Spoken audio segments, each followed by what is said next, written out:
This is the FlipNerd.com Expert Real Estate Investing Show, the show for real estate investors, whether you're a veteran or brand new. I'm your host, Mike Hambright, and each week I bring you a new expert guest that will share their knowledge and lessons with you. If you're excited about real estate investing, believe in personal responsibility, and taking control of your life and financial destiny, you're in the right place. This is episode number 352, and today, Darlene Root joins us on the show. There truly is no better way to build wealth than with real estate, and there are some powerful tools to make this statement even more true.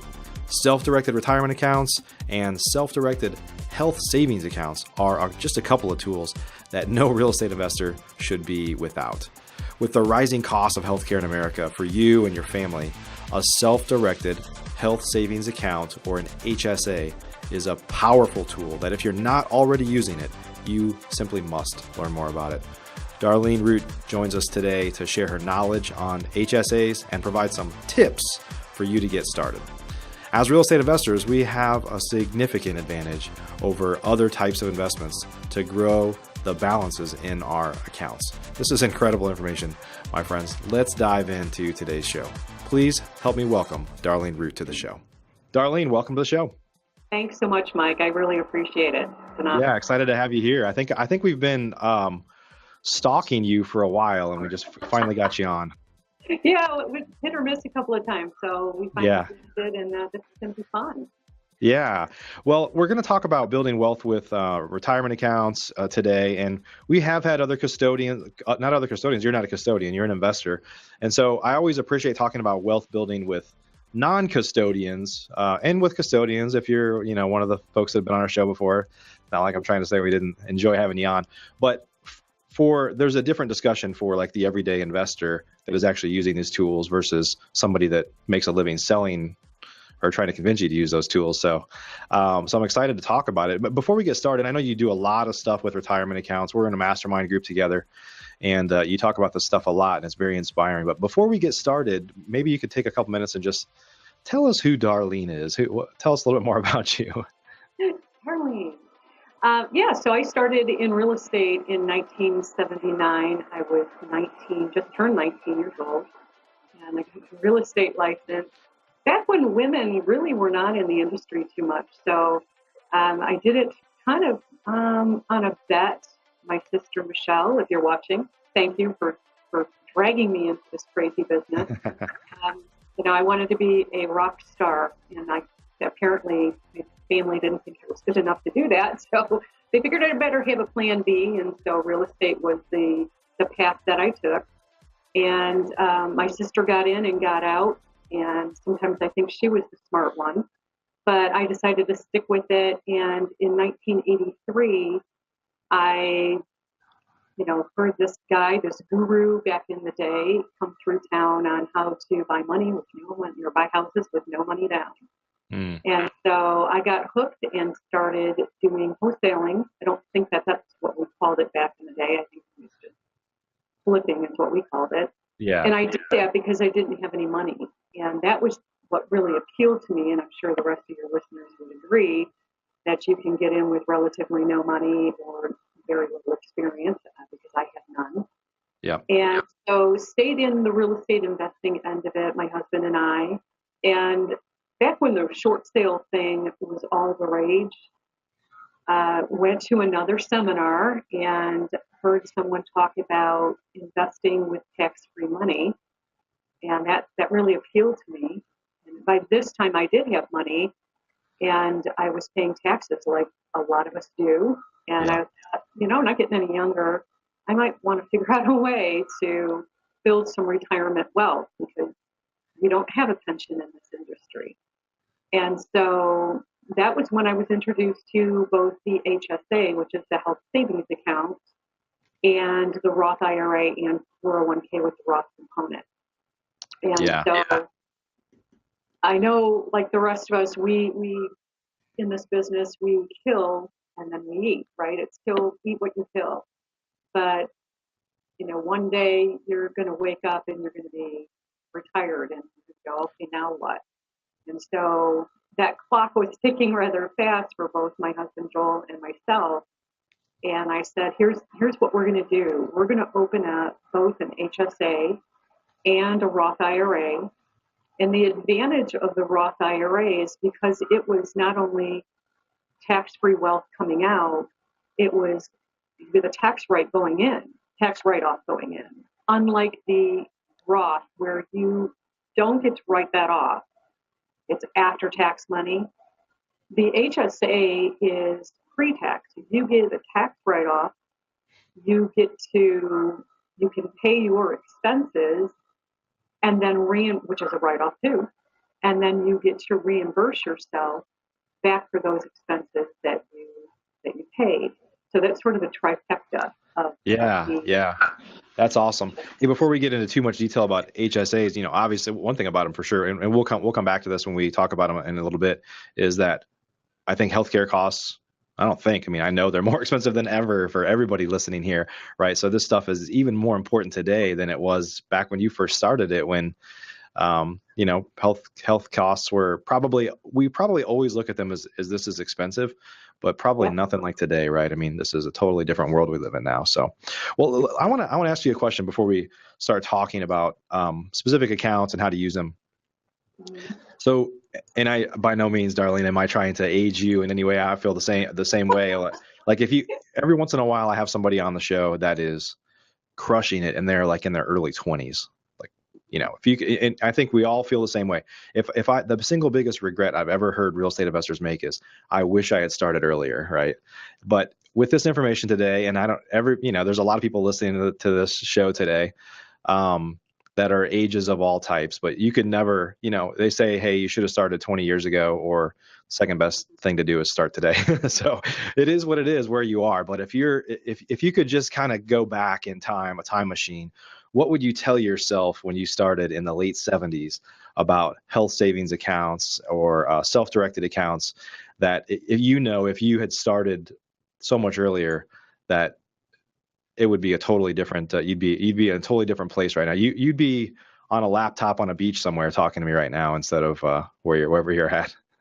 Absolutely. Yeah. I would tell my 20-year-old self, do this yesterday. Yeah. Because I was sharing this with a young gentleman in a mastermind that I was in prior to the one I'm in now. He said, well, I don't need to do anything right now. I'm 29. I said, oh, young grasshopper. Yeah. Contraire.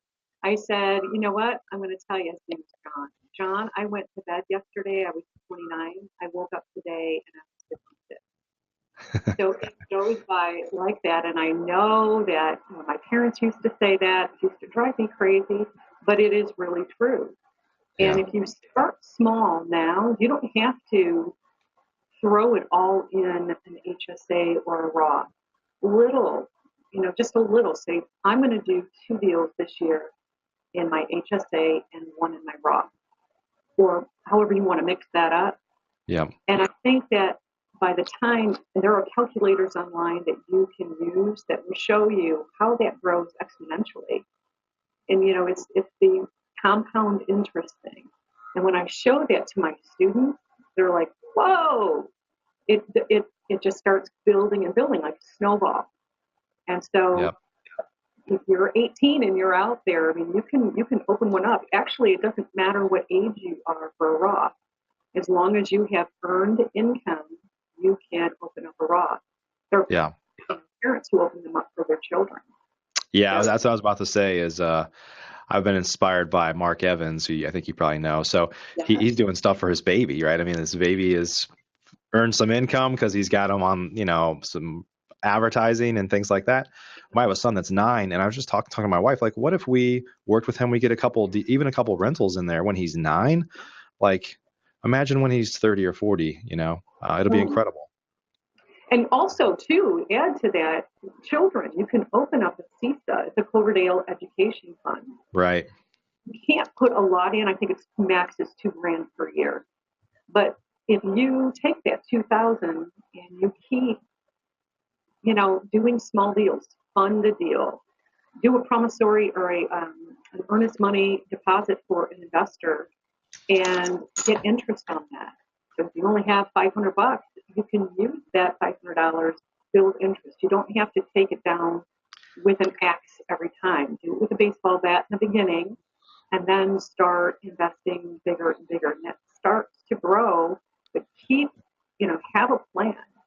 Have a plan to go out and say, I'm going to open it up, and I'm going to do 2 deals or 1 deal, and partner with people. Financial friends is a friends with benefits in a totally different way. So I think that's going to be a powerful, powerful tool in your tool shed, and you won't wake up the next day or when you're 55. Right. Well, Darlene, let's take just a step back. Let's just at a high level. Let's give us for a minute or two. Tell us how you define self-directed accounts, like what that means. A lot of people have heard of self-directed IRAs. A lot of people we've heard of. Why don't we just make the distinguish between a traditional IRA or 401k plan from self-directed, and why that makes sense for real estate investors? Are you looking to change your life through real estate investing? If you're interested in either getting started or taking your business to the next level, please check out FlipNerd's private program at theinvestormachine.com. This is the most robust real estate investor coaching, networking, and mastermind on the planet, and designed for your success. If you're ready to roll up your sleeves, ready to take personal responsibility for your own success, and ready to dive into a world-class instructional coaching program that provides you step-by-step instruction to help you achieve financial freedom, then you should apply today. Spaces are limited, and candidates are only considered after an application and interview process. Our 12-month investor program is unparalleled. Think you might be a fit? Learn more today at theinvestormachine.com. Distinguish between a traditional IRA or 401k plan from self-directed, and why that makes sense for real estate investors. Yeah, great question. So a traditional IRA or 401k, a lot of people who have the 401ks have it with their current employer, and that employer chooses where those investments are going to be done, and you get the write-off going in. So a traditional IRA, you put the money in and your company matches if they do, and then you get the write-off on your income tax. And you build wealth in that, but when you go to take that money out in your retirement, you're going to be taxed at that rate. So, Lord knows, traditionally taxes have always gone up. I don't know if they've ever really gone down. And so who knows what they're going to be. So any listener who is in their 30s right now, by the time you hit that wonderful age of 70, well, what do you think that tax rate is going to be? It's not going to be lower. And so you're going to be taxed at that amount, which is going to eat into a lot of that retirement wealth. The Roth IRA is you're not getting the write-off putting the money in. So let's say you only put $5,000 in this year. You're going to do that after tax. You're not going to get the write-off on your income tax. But you're going to build wealth with that over the years. And now take a look at that same amount left in your Roth. And let's use the comparisons. Let's say you build $500,000 in your traditional. You're going to pay the prevailing tax rate when you take that $500,000 out. With the Roth IRA, when you take that $500,000 out, you're not going to be taxed on that at all. So this is a great place to have your rentals. Just let that start accumulating wealth there. Yeah, and with rentals specifically, you're not taxed on any profit from rental revenue. If you sell the property, you're not taxed because it was all post-tax dollars, right? You paid the tax up front.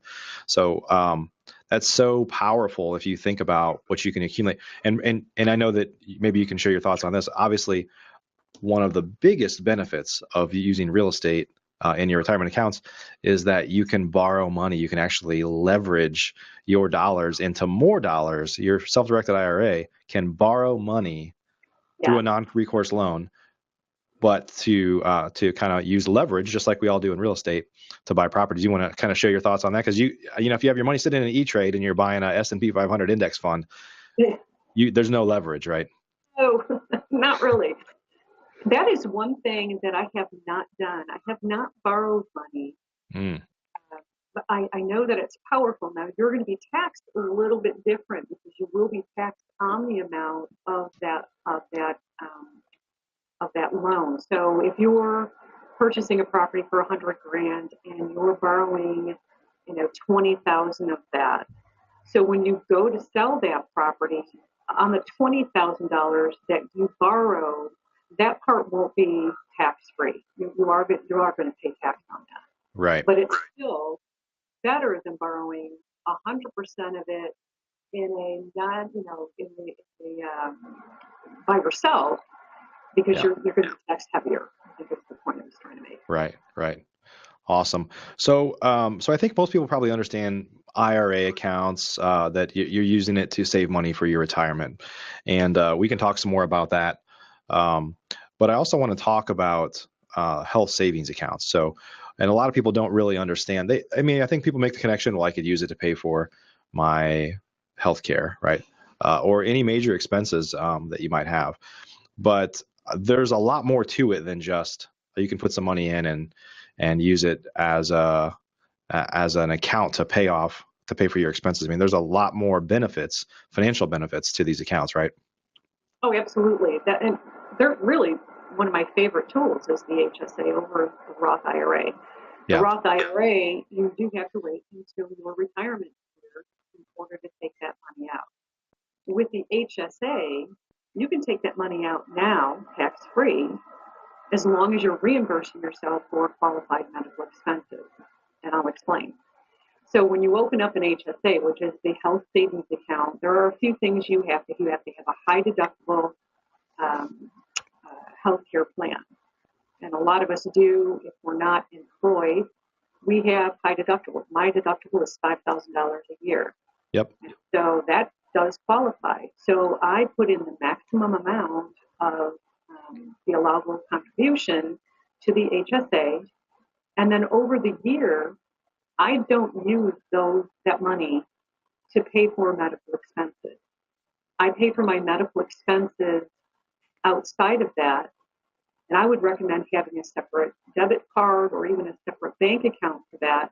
Or if you're really, really good at, keeping records, put it on a spreadsheet, save your receipts.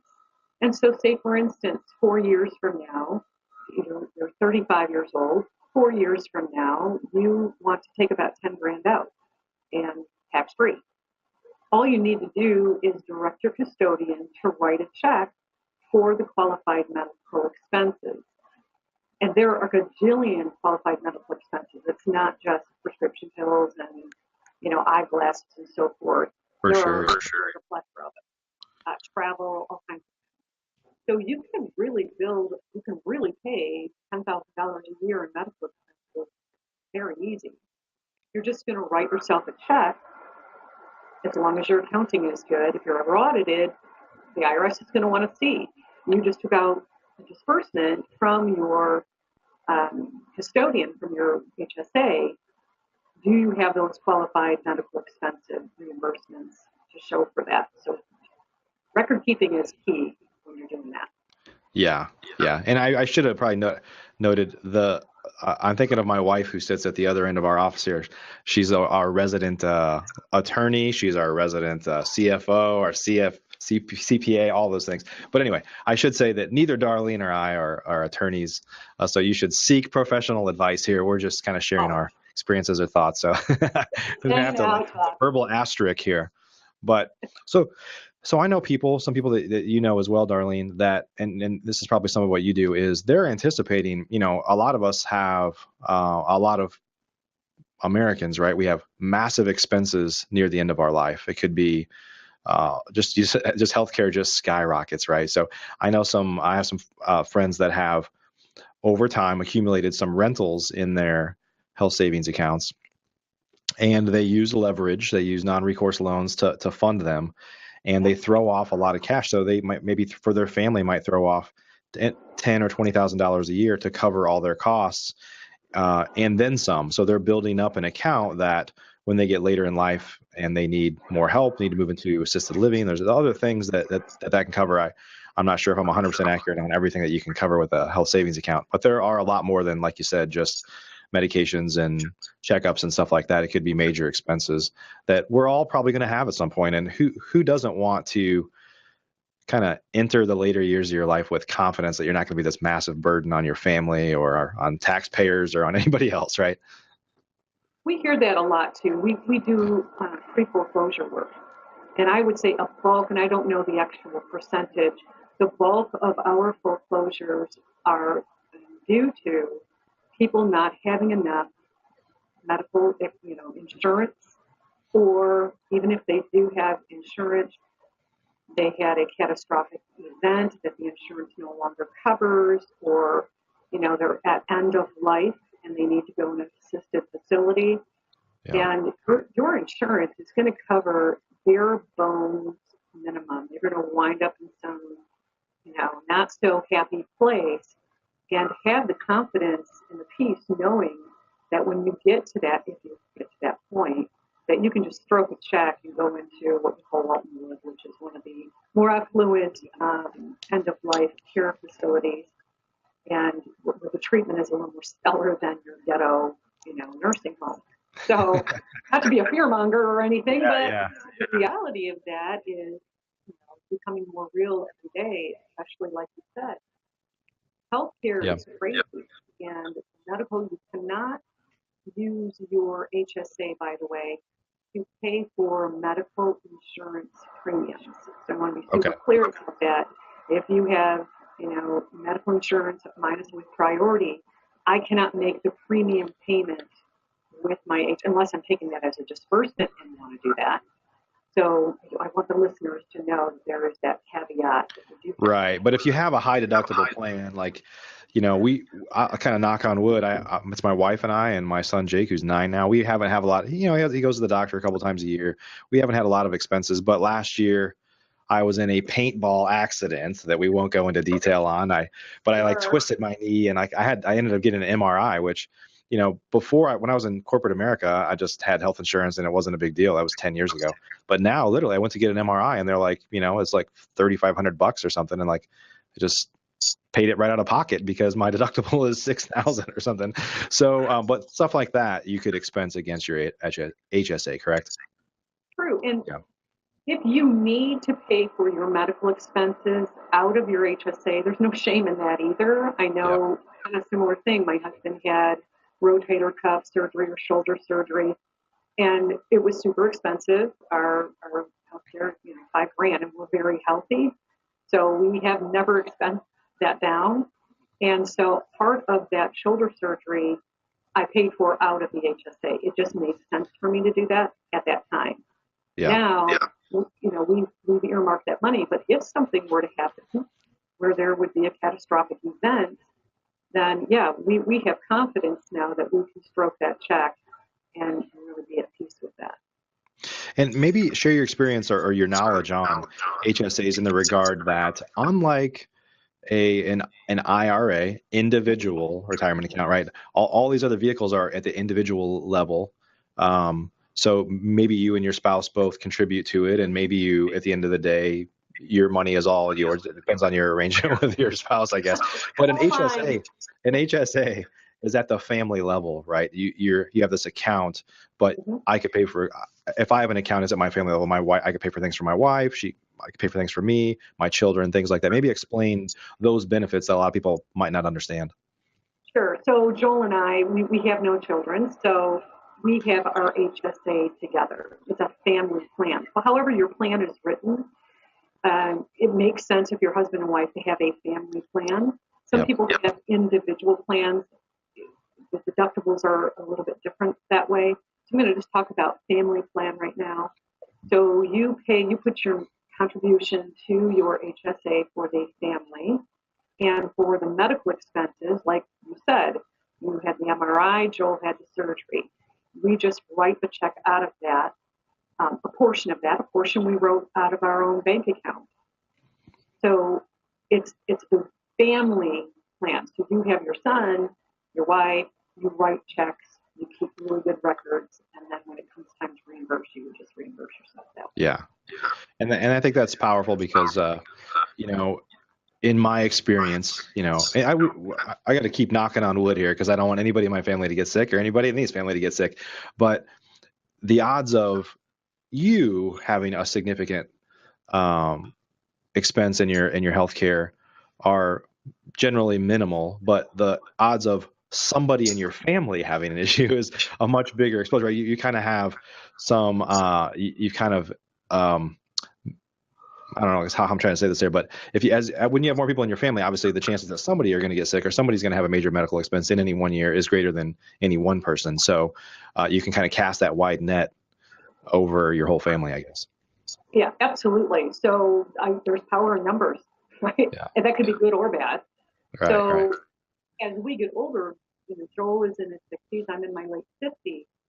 As we get older, more things start to break down.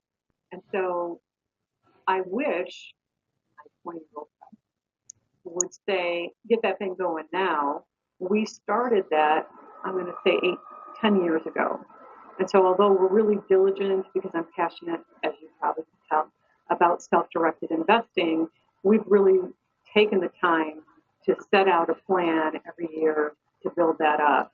Now, if there were an event, I'm confident that one of us would still have power to replenish that, but at the same time, we would be able to write a check out of that and not feel like we are going to be strapped for cash. Yeah, yeah. Well, Darlene, let's maybe talk for a second about, because people that are listening to this, sometimes they see the power in this, and it sounds overwhelming, right? So let's talk about how to just kind of start small, because I think a lot of people say, well, I'm not investing in real estate yet.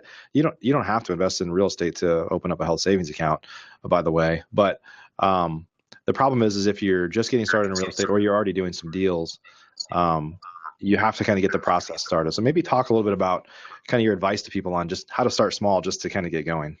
Sure, that's great. So, and I also want to add to that, not only starting small. One of my students said, well, I already have an HSA. My insurance company has it with Prudential, but I can't buy real estate or do notes or do anything with real estate. It's invested by the company. And so if you have that HSA, you might want to ask your company if you could go ahead and self-direct it. So that's just a little side note. For those of you who do not have an HSA at all, but have a high deductible health care plan, check to make sure. I believe it's $2,500 or more. You're going to want to get a hold of a custodian to open up an HSA. You don't call your insurance company. And so any of the custodians out there, there's Equity Trust and Kingdom Trust and Specialized IRA Services, Pensco, there's a zillion of them. Just go ahead and Google it. Right. I can't recommend anyone, I don't believe, on the show. In fact, do a search. I don't want to I'm always hesitant to plug somebody because a lot of these guys are all of our friends, right? But just do a search on Flipnerd and the search bar up above, because we've had pretty much every major company or representatives on the show at one point or another. So just do a search for self-directed IRA and you'll find a whole bunch of folks that we think are qualified. So yeah, sorry, Darlene, go ahead. No, definitely. So then what you need to do is, action item number 1 is do the search. So everybody write this down, because you know how it is. We say, oh, yeah, I'm going to go ahead and do that, but now it's going to be a contest today. First, 10 people, they're going to get a free pair of glasses from Flipnerd. Yeah. Yay! Hold up. Do you have your glasses? Yep. We want our nerds to retire rich and have plenty of money set aside for healthcare expenses. So right. So find a custodian. There are fees. Fees vary from custodian to custodian. You're going to have that. Now there are some cool things we may get to on avoiding to pay some of those fees. But find that custodian, give them a call, and even if you don't have $5,000, $6,000 to put in an HSA, you can only scrap together $100. Take action anyway. Just open it up with the minimum amount that you can open it up with that custodian. And so now you get all of the paperwork from the custodian and review all the paperwork now. You don't want to find a deal and then scramble around to then review the paperwork. And now, days are ticking and you're calling your custodian going, what does this mean? Do all of that now. Download all of if they have them online, download paperwork, get familiar with the language that they have. And then it's really simple. Start doing deals. And so I really want you guys to reach out to me to say that you did that. I know there are tons of people listening to this now, and it would be really exciting for you to either reach out to me or Mike or however you want to set that up to say, yeah, I actually set that up. And now, say you have $1,000 in there. Well, are you going to buy a house for $1,000? Probably not, unless you're in Detroit and you do the block for $1.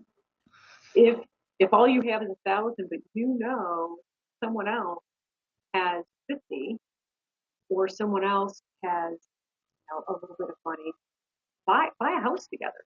Or you could actually fund part of that deal, and it would look like this.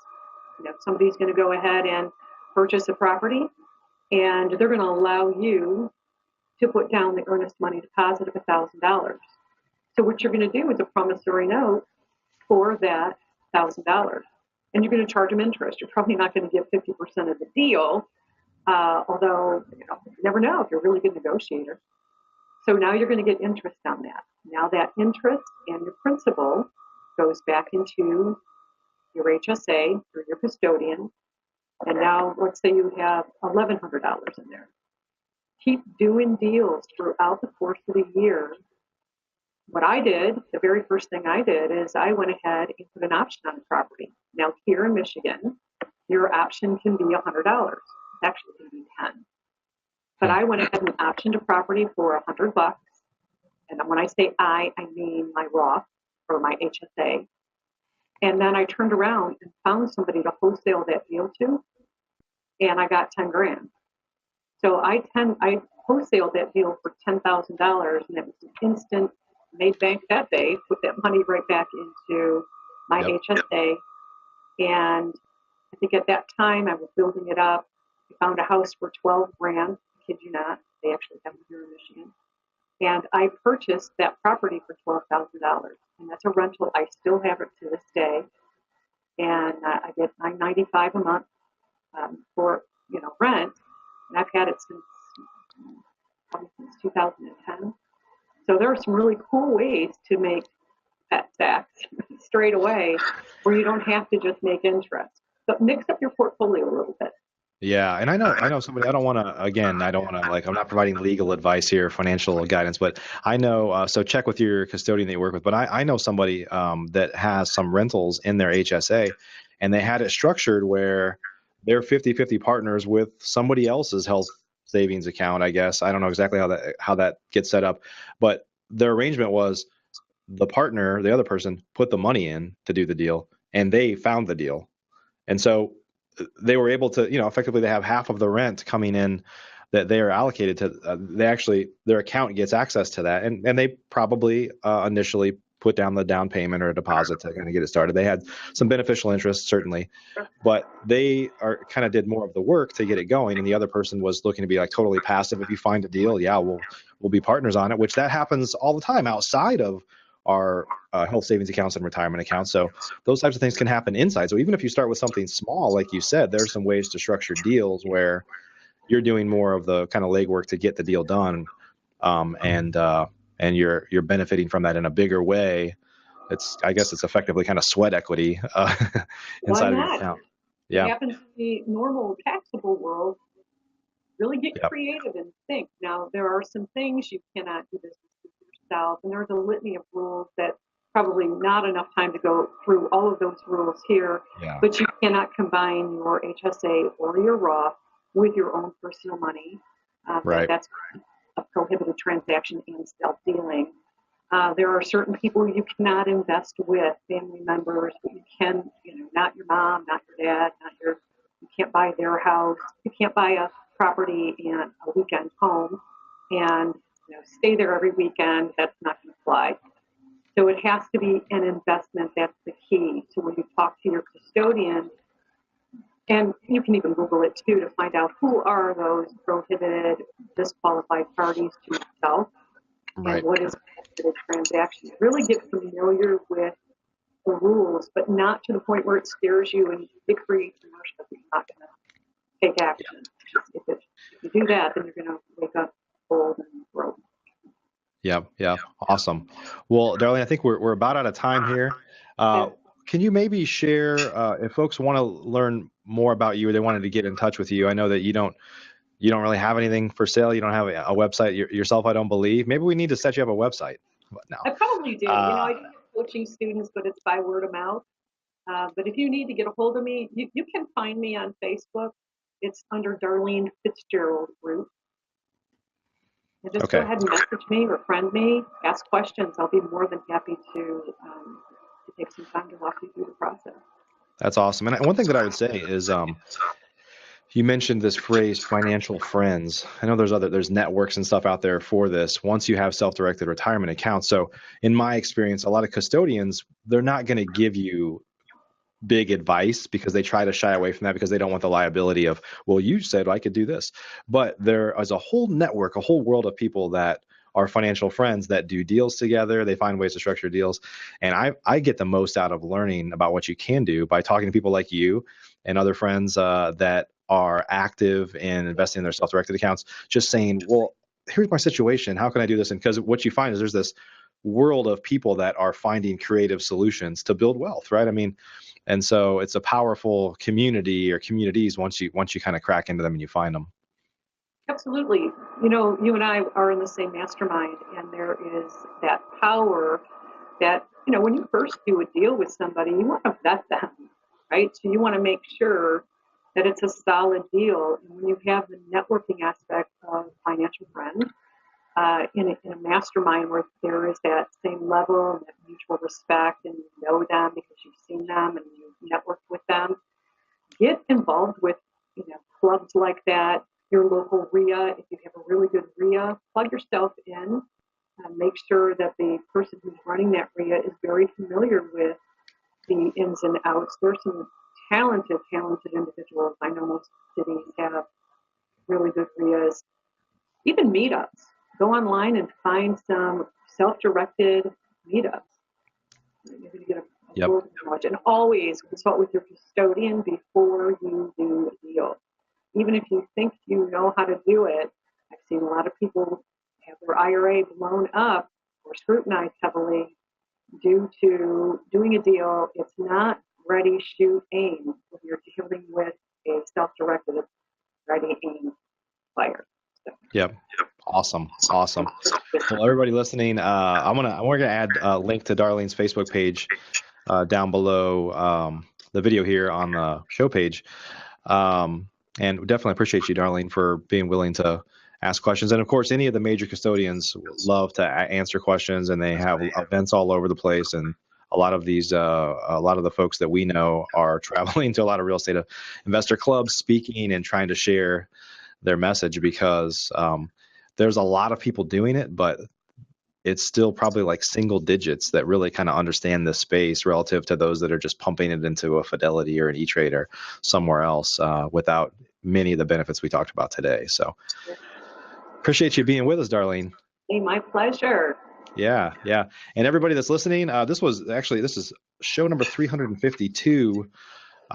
We appreciate you. I love the whole reason we actually have a kind of a mantra, a Flip Nerd outside of my office here.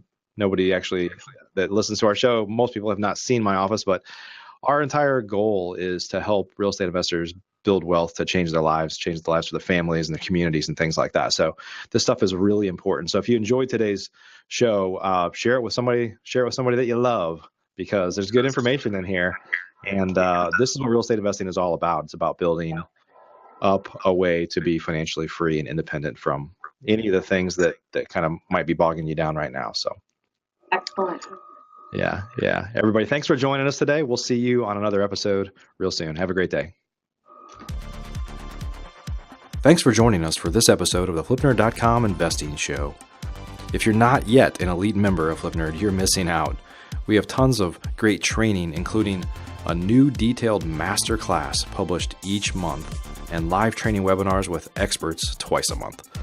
Plus, you'll get access to all of our archives where we already have a growing library of master classes and other training videos. Elite members also get membership in our incredible online mastermind group, where many of the top real estate investors from across the country, including many of the hundreds of guests I've had on the show in the past, are already members. Whether you're brand new, looking to get started, or a veteran, you simply must join today. I promise you won't be disappointed. To learn more or join today, please visit flipnerd.com/lab. That's flipnerd.com/lab. See you on the next show.